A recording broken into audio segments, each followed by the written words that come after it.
بسم الله الرحمن الرحیم. راځو په نیټورک چې د دریم لیکچر شروع کوو چې هغه د OSI او TCP IP لایرز په نامه سره د دې کلمو سره موږ او تاسو نوې آشنایي خو په آخر کې به انشاءالله OSI هم وپېژنو او TCP IP لایرز به هم وپېژنو. لایرز ته ویل کېږي طبقو ته ویل کېږي. نو په کنټنټ کې موږ او تاسو لرو OSI ماډل، بیا OSI ماډل کې فزیکل لایر، ډیټا لینک لایر، نیټورک ټرانسپورټ سټیشن، پریزنټیشن اپلیکیشن، دا ټول د دغه لایر دی. د OSI ماډل په همدې شکل سره TCP IP ماډل هم وایو او اډرسینګ هم موږ او تاسو مختلف ادرسونه په دې لیکچر کې وایو. موږ که په نیټورک کې وګورو نو د نیټورک د وصلولو سره چې دوه یا څو کمپیوټرونه ته سره وصلوي نو مختلفې ټکنالوژیان لري. یعنې مطلب دا دی چې ته که څو کمپیوټرونه وصلوي یا به د انټرنیټ یا د کیبلینګ له لارې وصلوي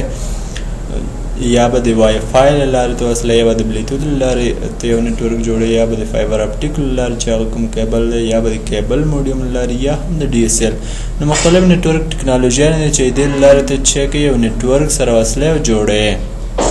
بیا په مختلفو شکلو سره نیټورک سټایل سره چې هغې ته څه ویل کېږي نیټورک سټایل ویل کېږي. مطلب دا دی چې یا به د لین په شکل سره یا وایرلیس وی لین او یا اپټیکل فایبر په شکل سره یا د سټلایټ لارې او همدارنګه سرکټ سویچ او پیکټ سویچ مخکې درسو کې هم موږ او تاسو ویلي یا د دغه لارو له لارې ته چې یو نیټورک جوړوي. په همدې شکل سره مختلف ویب اپلیکیشن نیټورک اپلیکیشن لرو چې د هغه له لارې موږ او تاسو نیټورک په هغې کې استعمالو چې ایمیل دی، ویب دی چې HTTP پروټوکول لري، همدارنګه FTP د BitTorrent او وایس اور IP دا د پروټوکول دی نیټورک چې موږ او تاسو نیټورک له دې لارې استعمالو. نو دغه که چېرته موږ او تاسو ووایو دا خو ځان ته دی، یعنې که څوک درته ووایي چې فرضاً ما ته یو کمیونیکیشن جوړ که هم په وایر ډول هم په وایرلیس ډول سره، نو ته به ورته حیران پاتې شي. خو د دې لپاره نیټورک پوهانو چې د یو سټنډرډ ماډل رامنځته کړی چې د OSI ماډل په نامه سره یادیږي او دا د ISO سټنډرډ دی یا هغه ادارې چې خلکو ته سټنډرډونه ټاکي د هغه ادارې لخوا OSI ماډل یا سټنډرډ دی. نو موږ او تاسو دغه کارونه ټول نیټورک مختلف نیټورک ټکنالوژیانې د مختلف نیټورک سټایلونه دي او اپلیکیشنونه دي دا چې دی په یو منظم یا سټنډرډ ماډل کې سره یو ځای کوو چې هغې ته څه ویل کېږي OSI ماډل ویل کېږي. همدارنګه یو بل ماډل هم موږ او تاسو لرو چې د TCP IP ماډل په نامه سره یادېږي. نو د نیټورک کمیونیکیشن لپاره چې موږ او تاسو په ښه شکل سره نیټورکینګ یا کمیونیکیشن سره جوړ کړو نو د 1990 کال څخه مخکې د اوپن سیسټم انټرکنیکشن په نامه سره یا OSI ماډل سره په نامه سره یو ماډل رامنځته شو. بیا وروسته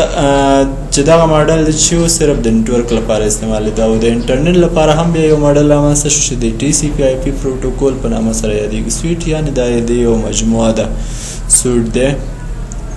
نو دا په تجارتي لحاظ یعنې د انټرنیټ کې چې دا بیا له دې څخه استفاده کده. نو دوه ماډلونه موږ او تاسو په نیټورک کې لرو، یو OSI دی او بل TCP IP ماډل دی یا پروټوکول دی. نو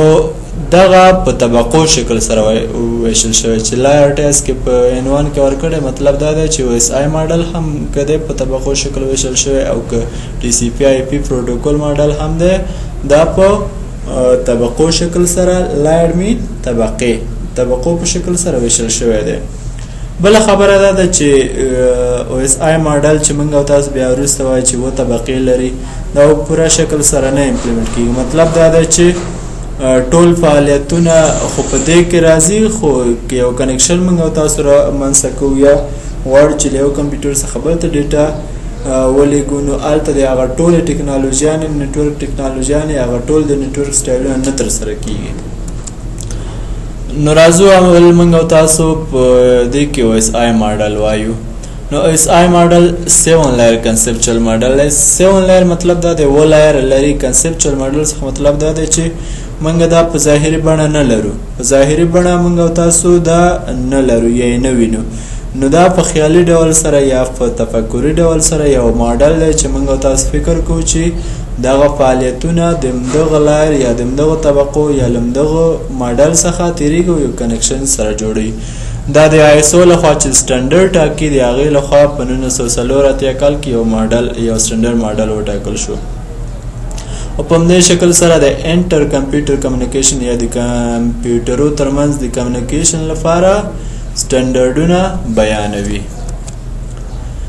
نو او اس آی ماډل چې په شکل کې څنګه ښکاري موږ او تاسو ته اوپن سیسټم انټر کنیکشن ماډل یا او اس آی ماډل یو هاست 1 بل هاست 2 دی. نو هاست 1 څخه هاست 2 ته ډیټا په کوم شکل سره لیږل کیږي. نو دغه و لایر لري له اپلیکیشن څخه شروع او تر فزیکل لایر پورې دا چې دی و لایرز دي.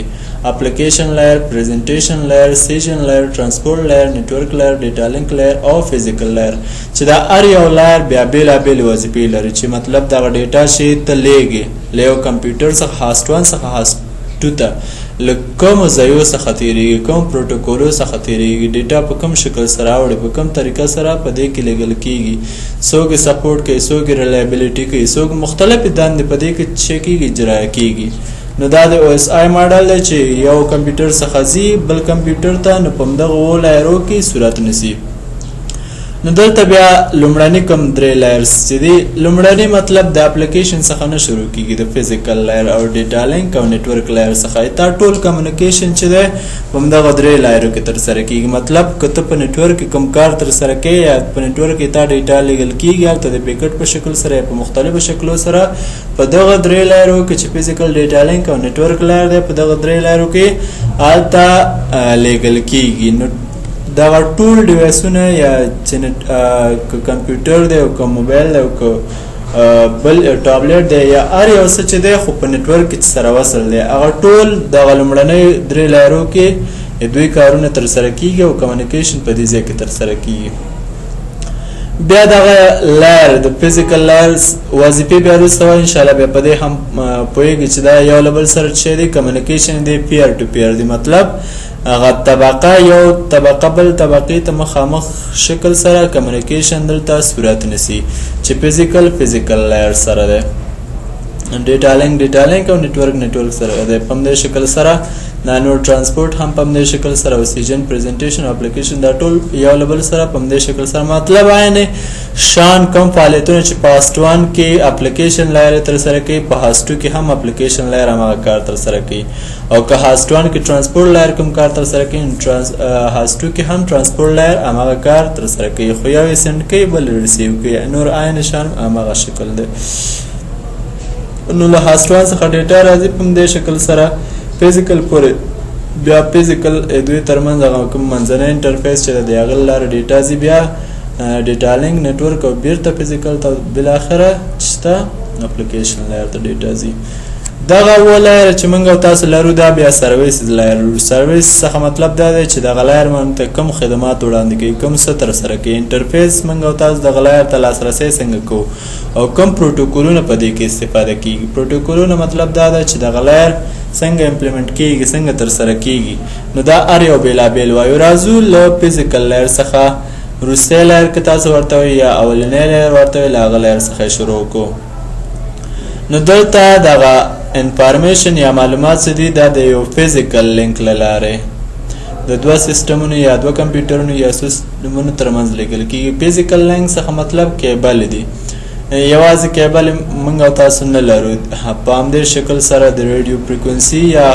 هوایي څپې یا آزاد څپې یا رادیوي څپې چې موږ او تاسو وایو د هغه له لارې هم که ډیټا لیږل کیږي دې ته هم فزیکل لینک ویل کیږي. غیر له دې مختلف کیبلنګ چې موږ او تاسو ویل کو ایکسل کیبل، فایبر اپټیک کیبل، ټویسټډ فیر کیبل، نو دې ته فزیکل لینک وایي. د دغه لارې به ته یو یا څو کمپیوټرونه سره وصلې او بیا به ډیټا لیږي. نو دغه فزیکل لایرز کې موږ او تاسو چې راغله د کیبلنګ مطلب کو ایکسل، ټویسټډ فیر، فایبر اپټیک کیبل او ریډیو فریکونسي یا داسې نور چې هلته ته ډیټا لیږي. نو دغه خدمات موږ او تاسو ته په فزیکل لایرز کې وړاندې کیږي. بیا انټرفیس کې موږ او تاسو وایو چې موږ او تاسو دې ته څنګه لاسرسی کوو. نو دلته بیا وایي چې هاو ټو سینډ ون بیټ، مطلب دلته ډیټا د بیټ په شکل سره لیږل کیږي، کوم بل څه له ځان سره نه لري.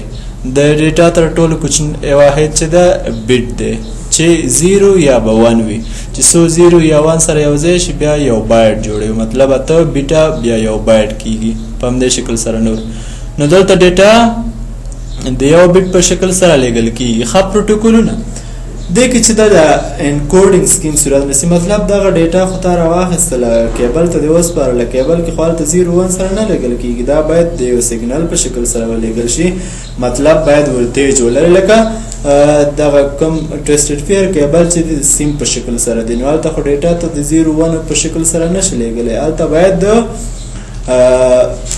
د هغه په شکل سره ولېږي مطلب د سیګنل په شکل سره ولېږي نو دا انکوډینګ سکیم د دې لپاره لري همدارنګه که چیرې د فایبر اپټیک کیبل کې ته سیګنل لېږي نو هلته باید د رڼا په شکل سره ولېږل شي او که چیرته په آزاده هوا کې ته سیګنال لېږي نو هلته باید د رادیوي څپو په شکل سره یا ریډیو فریکونسي په شکل سره ډیټا ولېږل شي ټایمینګ اف سیګنل څخه مطلب دا دی چې دا سیګنل په کوم اندازه تیز سلو ځي په کوم شکل سره ځي او مثالو کې دا ویل شوي چې کوکسل کیبل او فایبر اپټیک کیبل په همدې شکل سره رادیو فریکونسي ټرانسمیټر دا شیان دي فزیکل لایر مثالونه دي چې په دې کې صورت نیسي بل لایر چې دوم لایر دی هغه د ډیټا لینک لایر په نامه سره یادېږي ډیټا خو اصل کې د اپلیکیشن لایر څخه راځي اپلیکیشن لایر موږ او تاسو وروسته هم وایو چې بیا که چیرته ګوګل کې موږ او تاسو یو سرچ کوو انټرنیټ هم خپل یو نیټورک دی نو دا ریکوست چې کېږي دغه ګوګل موږ او تاسو لپاره چې سرچ کوو دا چې دی یو اپلیکیشن لایر دی بیا په همدې شکل سره پریزنټیشن او سیزن او ټرانسپورټ او نیټورک لایر څخه تېرېږي تر ډیټا لینک او فزیکل لایر پورې رسېږي په ډیټا لینک لایر کې بیا داسې ده چې ډیټا دلته د بیټ په شکل سره نه لیږل کېږي دلته ډیټا د فریم په شکل سره لیږل کېږي مطلب یو ادرس دا له ځان سره یو ځای کوي چې هغې ته څه ویل کېږي میک ادرس یا میډیا اکسس کنټرول ویل کېږي نو دلته دوه یا څو کمپیوټرونه خو مخکې په فزیکل لایر کې تا د سره وصل کړي وي او هلته د سیګنل په شکل سره ډیټا ولېږله خو مخکې له دې نه دا ډیټا چې وي په ډیټا لینک لایر کې د فریم په شکل سره مطلب میک ادرس له ځان سره لري میک ادرس چې دی په نیټورک انټرفیس کارډ نیک یا هم په هر یو کمپیوټر کې چې د کمپنۍ لخوا وخل شوی وي هر یو کمپیوټر ځان ته یو میک ادرس لري په همدې شکل سره بل کار چې ډیټا لینک لایر ترسره کوي هغه پیرهوب ریلایبلیټي ده او فلو کنټرول دی پیرهوب ریلایبلیټي څخه مطلب دا دی چې هوپ چې دا په کمپیوټر کې چې دا هر یو ډیوایس ته هوپ یا ایج ویل کېږي نو که راوټر سویچ او کمپیوټر یا موبایل داسې نور موږ او تاسو نیټورک هر څه مو لرو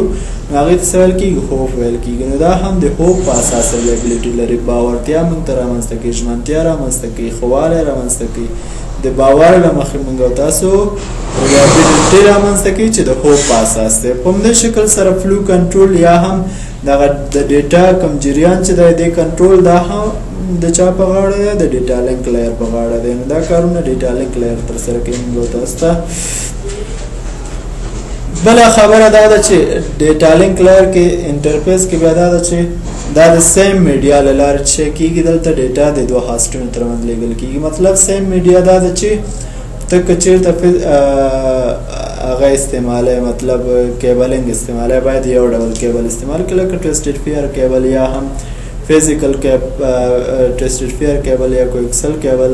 یا دې ترڅنګ ریډیو څپې کاروي نو هغه باید سیم میډیا وي یو میډیا باید اوسي صحیح نو دلته انټرفیس کې موږ او تاسو ډیټا باید د سیم میډیا له لارې سره ولېږو یو هاست څخه بل هاست ته یو کمپیوټر څخه بل کمپیوټر ته او کوم پروتوکولونه په دې کې استعمالیږي میک ادرس په دې کې ډېر زیات استعمالیږي چې دې ته فزیکل ادرس هم ویل کېږي همدې شکل سره مثالو کې موږ او تاسو ایترنیټ وای فای او ډیکساس وایو ایترنیټ چې د کیبل لارې چې ته ډیټا د 1 MB په سپیډ د 10 MB په سپیډ د 100 MB په سپیډ د 0 MB په سپیډ سره لګي دي څه ویل کېږي ایترنیټ ویل کېږي مطلب د مختلفو سپیډونو سره ته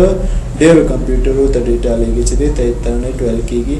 او وای فای بیا د آزاد صفو یا رادیوي صفو له لارې بغیر د کوم کیبل ته ډیټا لګي دي ته وای فای ویل کېږي ډیکسس هم د ټیلی کمیونیکیشن یو موضوع ده چې هلته دوی یو سټنډرډ ماډل ده چې دې له لارې هم دلته کنیکشن صورت نیول کېږي بل دریم لایر چې موږ او تاسو په نیټورک لرو د په هغه د نیټورک لایر په نامه سره یادېږي په اس آی ماډل کې دریم لایر دی نیټورک لایر دی لایر طبقې ته ویل کېږي په دې کې خدمات چې دي دا ده چې دلته ډیټا د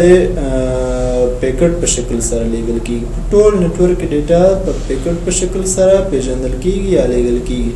پیکټ د ډیټا کوچنۍ ترینه برخه ته ویل کیږي چې په نیټورک لایر کې د پیکټ په شکل سره ډیټا پیژندل کیږي چې هغه ځان ته یو ادرس لري چې د آی پی ادرس په نامه سره یادېږي. وروسته به مثال کوایو. بل څه د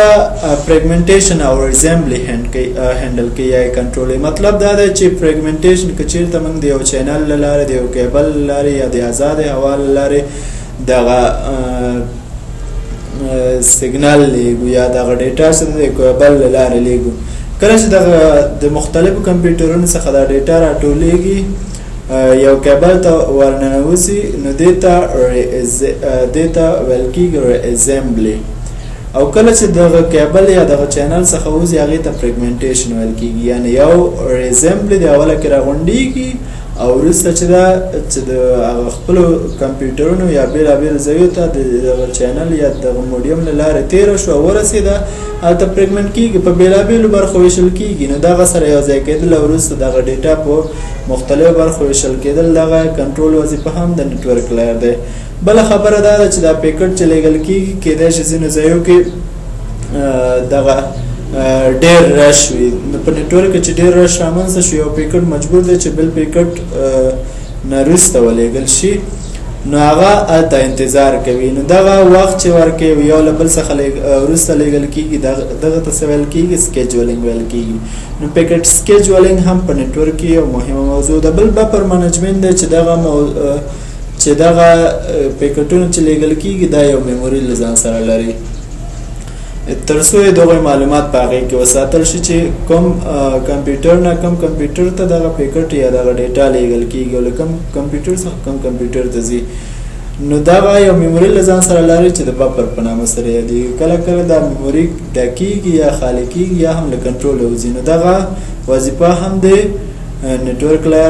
لایر ده چې څنګه د دې بفر منیجمنټ وکړی شي، اداره کول وکړی شي. بله خبره د انټرفیس. د انټرفیس کې دغه موږ او تاسو وایو چې څنګه یو پیکټ یا هم ډیټا هغه مشخص یا سپیسیفیک ډیسټینیشن هغه کمپیوټر ته چې ته ډیټا لیږي هغه کمپیوټر ته څنګه ډیټا لیږي. نو دلته ته اکسس یا لاسرسی ورته د پیکټ په شکل سره کوي. پیکټ هم دې ته ویل کېږي چې دلته ډیټا د آی پی ادرس له ځان سره ولري. ښه پروټوکول کې موږ او تاسو وایو چې دلته وایي ګلوبل یونیک ادرس، یعنی مطلب د نړۍ په سطحه باید یونیک داسې واحد ادرسونه ولري چې د بل چا سره نه وي. موږ او تاسو نومونه لرو په نوم سره پیژندل کیږو. نو کمپیوټر هم ځان ته یو نوم لري چې د آی پی ادرس په نامه سره یادېږي چې بل کمپیوټر نه دی موجود. نو دغه کې د کوم پروټوکول څخه استفاده کوي؟ د آی پی ادرس څخه، آی پی څخه یا انټرنیټ پروټوکول څخه استفاده کوي. نو کله چې انټرنیټ پروټوکول یا آی پی څخه استفاده وکړه دې ته بیا دغه وخت کې ډیټا د پیکټ په شکل سره لیږل کېږي، پیژندل کېږي. په همدې شکل سره دغه راوټینګ ټیبل هم کنټرولوي. نیټورک کې چې د نیټورک بله وظیفه چې دا راوټینګ دی. راوټینګ دې ته ویل کېږي چې که چېرته نیټورک کې ډېر رش موجود وي، ډېر لارې موجود وي چې دا پیکټ ولیږل شي، نو تر ټولو مؤثره ښه لاره او لنډه لاره نیټورک راوټر له ځان لپاره انتخابوي چې دې ته راوټینګ ویل کېږي، یعنې د ښې لارې انتخابول ویل کېږي. دغه راوټینګ بیا هر یو ځای کې چې په راوټر کې ځان ته یو ټیبل لري یا هم یو جدول لري چې هلته د دوی ادرسونه موجود وي چې هغې ټیبل ته څه ویل کېږي؟ راوټینګ ټیبل ویل کېږي. چې د هر یو کمپیوټر بېلابېل ادرس موجود وي چې کوم کمپیوټر نه کوم کمپیوټر ته ډیټا لیږل کېږي یا په کوم شکل سره روانه ده، لیږل شوې نه ده لیږل شوې. نو دې ساتنه او څارنه هم د نیټورک لایر په غاړه ده. چې مثالونه انټرنیټ پروټوکول یا آی پی ده او په همدې شکل سره موږ او تاسو بیا دې کې آی پی ورژن 4 آی پی او 4 او آی پی وي 6 یا آی پی ورژن 6 هم موږ او تاسو لرو چې آینده درسو کې به ان شاء الله وایو. نو دغه فزیکل ډیټا لینک او نیټورک لایر کې موږ او تاسو دغه ډیټا په همدې شکل سره ترسره کېږي او په دې شکل سره لیږل کېږي. نو دا به ان شاء الله ښه په ځیر سره زده کوو. نور لایرونه هم بیا په بعدي درس کې وایو. نو د نن ورځ درس مو تر همدې ځایه پورې